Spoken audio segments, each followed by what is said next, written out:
Alright, we're back, and we are going to trade Fister for anything, really. I think our bullpen is very solid as is, and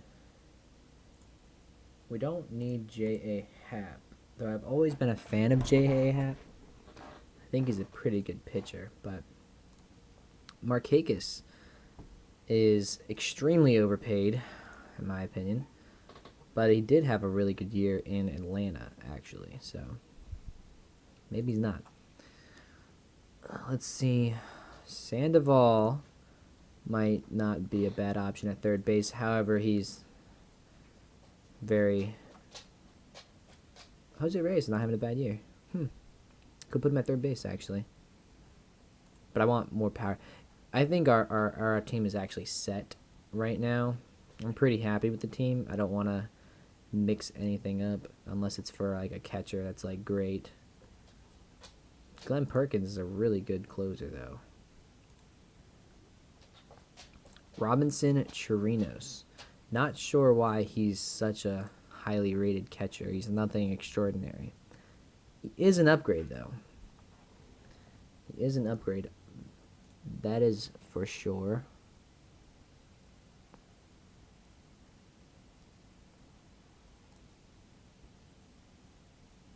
Justin Morneau still playing great. 333. Only in 20 games, but still not a bad start. Alexi Ramirez getting paid $4 million.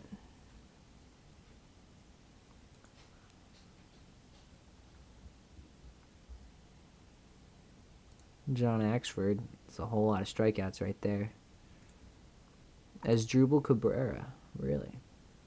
I don't want Asdrubal, but interesting that they would offer him.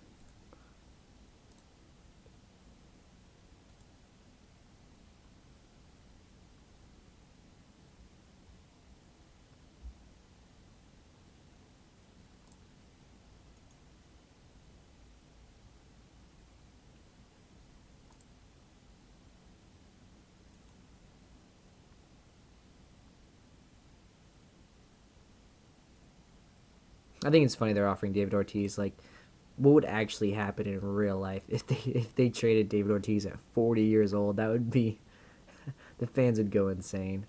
So I'm thinking I just want to get rid of. I'm not trading for Ryan Madsen, even though he's having a good year and he's a ground ball pitcher. But I don't want to pay him all that money for the next 3 seasons. Technically, only 2 seasons because this one's pretty much done. But don't want to pay him all that money. Definitely don't want to play Markakis that money.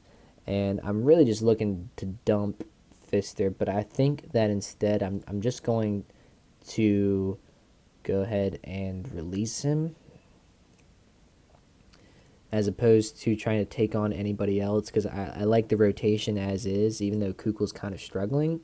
I think that he'll come around and really pitch. He'll pitch best when it matters. I mean, he had a terrible June, but he's really coming around in July. And I think just the rough June and May were the worst parts. He had an amazing April. I'm not really sure what happened in between, but let's just keep going and seeing what happens with the team. I think that we're going to win the division, and hopefully I didn't just jinx it. But with the additions of all of our starting pitching, and barring injury, I feel like our team is set now for the playoffs. So, probably just going to play this out. Losing to Toronto by this much is definitely not reassuring at all. But winning 2 out of 3 against Texas and winning 3 out of 4 against Minnesota, getting some revenge against Toronto. Can we get the sweep? Got the sweep against Toronto, so this is pretty reassuring. Now I'm going to take a look and see if we have any injuries.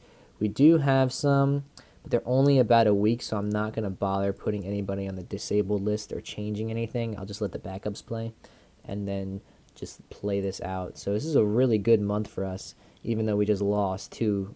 Oh, we went 2-2 against the Orioles. That's not bad. And we won 2 out of 3 against Pittsburgh, so that's good. And the team's improved a lot now that we have better pitching. So I'm pretty happy about that. And we lost that game to Oakland, actually. But check it out. We only have a 4-game lead, which is actually pretty surprising. Our starters ERA has gone from 13th to 9th, so that's good.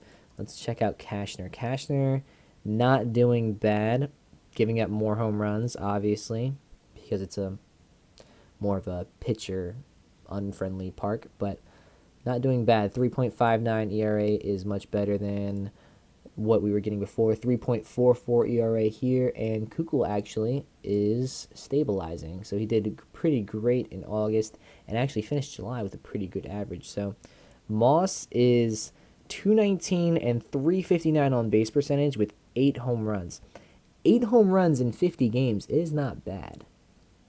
I mean, at that point, you would probably only be on pace for like 24 home runs or so, 25 home runs, but he's definitely coming along. Let's check it out. 4 home runs, 3 and 3. Yeah, not amazing, but he does give us good on base percentage, and that's something that we needed. So we're 4th in the league now, so that's good. Colby Rasmus, let's check out that contract. Yeah, he's actually not having a bad season at all. He's on pace for 18 home runs, 34 doubles.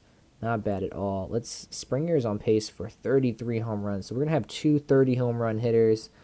And that's pretty great. I didn't think Altuve would hit as many home runs as he has.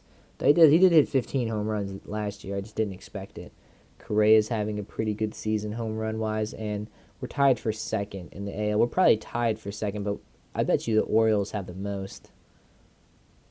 Just like in real life. Yeah, they have 199. We have 183. So I'm just missing 1 power hitter. So let's go ahead and finish the season. And then the next video will actually be the playoff video. Assuming that we make the playoffs. I mean, it's very well possible we don't. Especially not by losing 3 in a row. And so far, we split 2-2 against Cleveland. And we have to play Chicago now. And we just won 2. We just swept Chicago. So that's a really good sign for us heading into the playoffs. They were playing so well against Chicago and then splitting with Cleveland, sweeping Texas. Now we got a big series against Seattle. We've got 2 series against Seattle coming up, but Seattle's only 5 games back, and we've got 3 and 6 games left versus Seattle. So these are pretty important right here. That's not good. We don't want the loss. That's a big win, really big win. And we won this series. That's huge. We pretty much secured first place with that win, so that's great. And at this point, we can lose 2 out of 3 to Oakland and probably be just fine. Beating LA is great. I bet you they're competing for a wild card. Let me see how they're doing. Oh my God, no, they're not. They're 70 and 84. So the 2 teams that I thought would be our biggest competitors are actually not even in playoff contention. So the wild card is looking like Seattle and Chicago right now, with a very outside shot of Texas. It's most likely not going to happen unless like every single team loses, but then they win out. But yeah, it's looking like Seattle is definitely the #1 wild card. So let's see what's going to happen, and we'll review the season when we get to the end. And we should get a W here against LA. We did. So we won 3 out of 4, which is normal. That's good. Beating Seattle again. Another win versus Seattle. So we swept Seattle. So we're pretty much asserting our dominance right now in the division. And that's always great. Let's see if we did beat LA. Lost that game. Can we get 97 wins in the season? Yes, we can. So we've got 97 wins on the season. And let's go 1 day further so that playoffs begin. All right, so we're in the playoffs now. Let's just look. Let's just spend the rest of this video looking at how well our acquisitions did. So Brandon Moss at first base didn't do bad at first base, actually. He did not do well at all, actually. Not very good. So we're going to look for an upgrade there. We're not re-signing him, that's for sure. Hit 12 home runs for us in 80 games, but that would be 24 home runs in a full season, which really isn't all that great for a first baseman that's supposed to have 60 home run power. I mean, Carlos Correa has got 60 home run power, and he hit 28 home runs. Springer hit 34, Duffy hit 30. That's amazing. Gaddis had 21, but he only played 129 games. So Rasmus has 60 home runs, but again, or 60 home run power, but only hits 17 home runs. You would expect more. Carlos Gomez added some pretty good power there. So two definite areas. I definitely want to improve catcher. Definitely want to improve first base. Third base was also an option because we can put Matt Duffy at first base, and that would be great. Even though he's doing great at either position, it would be nice to have a good third baseman. And third basemen are more common. Well, first basemen are more common probably, but we should be fine. Ken Giles did really well for us. He had 3.16 ERA with 36 saves, and how many did he blow? He had 3 blown saves. That's pretty good. That's a pretty good season by him. And Ryan Webb, he threw 40 innings with a 1.79 ERA. So that's amazing. So we should probably use him more often, actually. So I'm going to do high leverage for him because we should use that guy more often. And I'm actually going to switch. I'm going to use Ryan Webb, use more often, and high leverage because he's one of our best guys in the bullpen. Will Harris not doing so hot, but that's fine. So we'll actually avoid high leverage with him. So I think the bullpen is really, really good. We've got the second best bullpen, the second best defense, 9th in starters ERA, but that is not entirely accurate because of our awful start to the season with the pitchers that we had. Kukul ended up doing really well after July, so that's as we expected. And Cashner was a great pickup for us with a 3.15 ERA. He was having a great season in San Diego, too. Obviously, there's a rise in home runs because San Diego compared to Houston is a big difference, but not bad. And Michael Felice actually did really well for us. It's that ground ball tendency that Cashner and Felice have. So McCullers also has it as well. McHugh is neutral, and Kukul is a ground ball pitcher, but Kukul doesn't quite strike out as many people, which I think is his downfall. So, going into the playoffs, we're at 13 minutes of this video. I'll go ahead and do... We'll advance a little bit here. So we're going to the playoffs. We got that. That's great. So let's advance a little bit here and see who we're going to play. Okay, so I'm going to play Baltimore, which kind of sucks because I think Baltimore is a very good team. Maybe... Yeah, I mean, they won 87 games and won their division. That's actually pretty crazy. And I didn't think about showing the rest of the league. Miami went 98 wins. That's pretty crazy. I wonder if they traded for anybody. Or they just had a great... Yeah, I mean, that's pretty much the same team.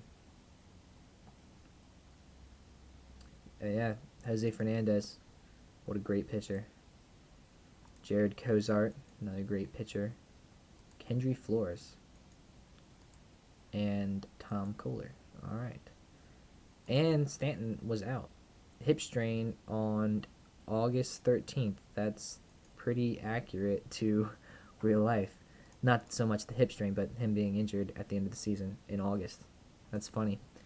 All right, so let's take a look here. And we're at 14 minutes. I'll go ahead and do this. We'll do the playoffs. So normally, you'd have to set your playoff roster, but you can look at the playoff coverage here. It's a pretty cool screen with some really cool matchups. You can look at the season versus Cleveland, and then once the series starts, you can... this is very cool in my opinion. All-time record, trips to the playoffs, championships, years without playoff trips, years without championships. That's crazy. I think that's really cool stats that are in this game. But anyways...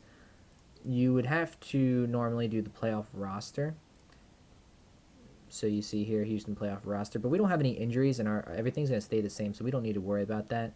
Let's just go ahead and start playing. So, first game, that's a win. We're up 2-0. That's great. Now we have to go to Baltimore and win, and we swept them. So let's go playing at Cleveland. Let's actually change our rotation up a little bit. Let's do a 3-man rotation. Let's actually do, let's do 4-man. Let's do the highest rested. And we're going to throw in Cashner for sure. Put him as second. Kugel's 100%. Cashner's at 78%. Felice, McHugh. Yeah, I think that we're going to go with this. Instead of McHugh, maybe we'll do McCullers. And then we'll do the emergency starting pitcher and long relief, maybe. Okay, so let's see. We'll do long relief. That's fine. Okay, so this should be good for the playoffs. And let's see what happens. Loss, win. 1-1. Series is 1-1. That's a loss. Let's make sure no one's injured. Okay, so now we're down 1-2. Very close games. Another loss. Who's pitching now? Felice. There we go. So we are saved by Felice for now, and then we go back to Cleveland to wrap up the series. So it's 3-2 Cleveland. And we lost. So they didn't blow the 3-1 lead this time. And that is the end of our playoff run. But I think that we had an amazing season. I think we had 97 wins. That's pretty great for this Houston team. And I think in real life they had like 80-something wins. I think Texas and LA were the good teams in that division. So actually, let me look it up real quick. It looks like